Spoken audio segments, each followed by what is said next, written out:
Thank you for the invitation and thank you for the nice introduction. I feel very lucky here, first because I can sit here as an academic, so I can raise some questions and I do not have to give answers. I do not have to defend anything here, so this is always a very privileged position. And also, I'm very glad to speak after Ambassador Briggs, because he played up some balls that I can take up, as is usually the case when we are on a panel together.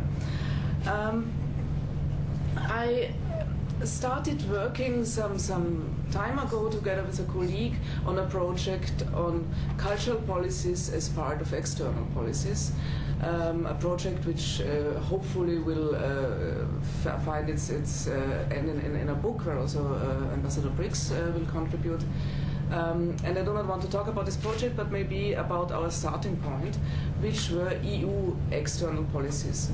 So we had a lot of talking during the last decade, I'd say, about deepening, widening and hardening EU external policies. Deepening meaning more cooperation, widening meaning functional widening, more fields of external policies and also geographically, and hardening meaning more military power. And especially the hardening point was obviously very conflictually discussed in the European public sphere. And somehow, as a means against this hardening or against this bad image of hardening, softening external policies came up, and softening meant cultural policies. And similarly to what Dr. Briggs said, I'm wondering, started wondering if cultural policies automatically mean softening of external policies, that culture is a soft political tool. There is an assumption behind this, obviously, which is that culture facilitates harmonious relationships between states and cultures because of the universal character of culture in a general meaning, because of the common language of the arts, etc., etc.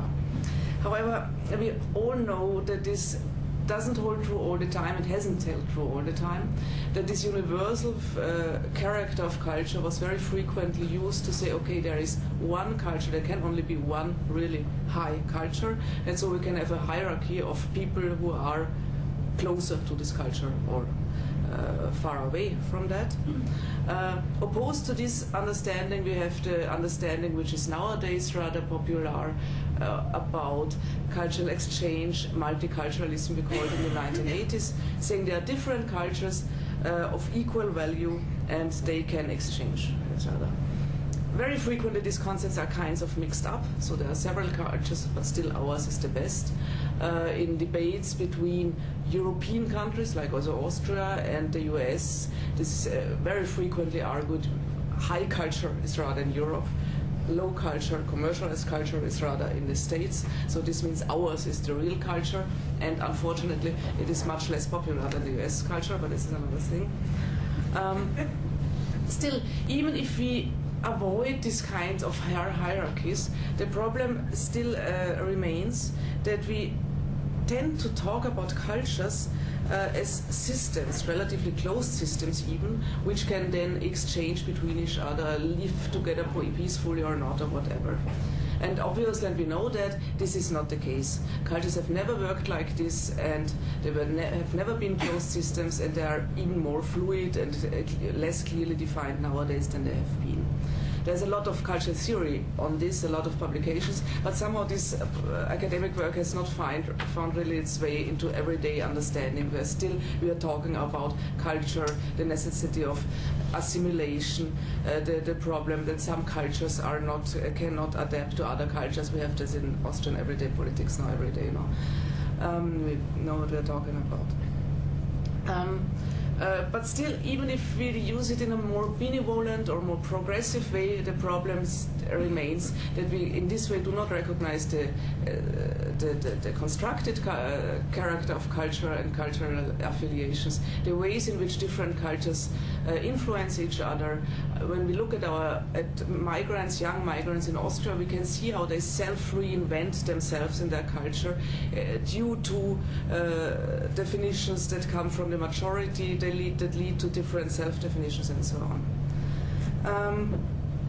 So I think what our task should be when talking about cultures and cultural exchange, whatever, is to de-essentialize and de-generalize the term of culture. By this I mean that we have to accept that individuals have different cultural affiliations within themselves due to different influences on their lives, and that there are different forms of identifications. Not all of them are due to culture, but they're due to socioeconomic affiliations, to individual experiences, whatever. And I think that, and this brings me now to my last point, and also to today's event, I think a very good way to go on like that, to de-essentialize and de-generalize, is to work very concretely together with a concrete other person on this kind of exchange. So not to exchange between cultures, but to exchange, let's say, between Leslie and Isabella. So to have two persons who meet and try then to figure out which differences, which similarities they have, and which ones of them are cultural ones and which one are completely different ones. And I think in this way you can learn something about the other individual, obviously, but also about culture, which goes deeper than these rather superficial understandings of culture. This is a lot of work, and I guess this has been a lot of work for these both persons. It needs a lot of time and a lot of resources, but I think this kind of investment has to be made if we want to understand anything at all, another person, a culture, whatever. And if everything goes really well, then you can even pass on these experiences, that what you have learned from this exchange, which then again brings us in the lucky situation not to have to make all these investments in order to learn a little bit about what you did. And so I'm very curious about your work. Thank you.